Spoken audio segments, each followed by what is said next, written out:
On my continuing video series on the very unconstitutional and very un-American H.R. 5717 that was put forth in Congress and presented by none other than Hank Johnson from Georgia, who actually thought that an island, the island of Guam, would tip over, would capsize. My fear is that the whole island will become so overly populated that it will tip over and capsize. See, that's the kind of people who are actually putting forth this type of legislation like this. Clearly, Hank did not write this. I wanted to put forth a video that spelled out the actual cost of it. You know, a lot of times we look at bills like this and we look at the unconstitutional things that they push in there that are going to cost you and I money. But until you start to quantify that, you don't really see the true dollar figure that's going to be associated with what they're trying to put forth.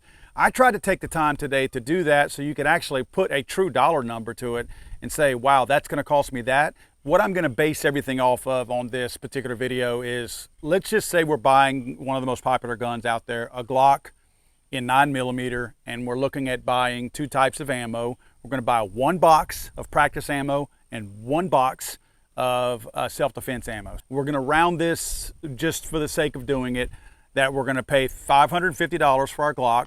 We're going to say $20 for the practice ammo, and we're going to say $30 for the self-defense ammo. You're now going to be required to have a federal license to purchase that ammo and to purchase that firearm. So if we base licenses and training that's going to actually have to accompany that license, because you will not get this license unless you go through a type of training, let's associate this with kind of like a concealed carry certification. So you're going to have to pay the person training you, because somebody has to qualify you, roughly in that $125 range. I know there's people that charge less than $125, and of course there's people that charge more than $125. But let's just stick with $125. Now, that's to get you certified. Once you get certified, now you're qualified with the state who's going to receive that grant funding money from the federal government. So now the state's going to issue you that federal license, and possibly it comes from the federal government since it is a federal license, but there's grant money associated with that. So whoever administers that is going to require a fee. Right now in the state of Louisiana, I think ours is $125 also. So that's $250 already if you're a first-time gun buyer that you're going to have to pony up before you actually will own any ammo or a firearm. Now we're going to have 30% tax. That's going to be a penalty for you buying that gun. So if you've got 30% piled on top of that $550 gun, now we're looking at an additional $165 on top of the $550 that you were already paying for that Glock. The ammo doesn't seem quite so bad because the number's not quite so big, but it's a 50% penalty, a 50% tax on your ammunition. So we're buying $50 worth of ammunition. We're going to have a $25 penalty, a $25 tax. Another thing that you're going to have to purchase, again, these are all things that will make you legal in the federal government's eyes. Another thing piled into H.R. 5717 is their, quote, safe storage. You will be required by law to purchase an approved safe. Well, this is something that most people are like, well, I'm not going to buy that. Well, again, this whole point of this video is these are the things that if you are going to stay a legal gun owner and do everything by the law based on H.R. 5717, you're going to have to buy. Let's just say an average in the middle, run-of-the-mill, not great safe, but not piece of garbage safe is about $80. So throw that cost on top of this also. Again, we're trying to remain legal in the federal government's eyes here. So your $550 firearm purchase, along with your $50 ammunition purchase, which is overall $600, of course, you just added $640 additional dollars to that. Additional dollars. You're not going to walk out of the store without these things. You're not going to bring this gun home without adding that extra $640 if you want to remain a legal, law-abiding gun owner. So you've just taken a $600 purchase, turned it into a $1,200 and something purchase. That's not including the sales tax that you would have paid along there. And these are assumed increases in price also. There's other things that you're going to pay for too. These are just the ones that I can actually put my finger on. You want to know the other things that are going to drive all these costs up?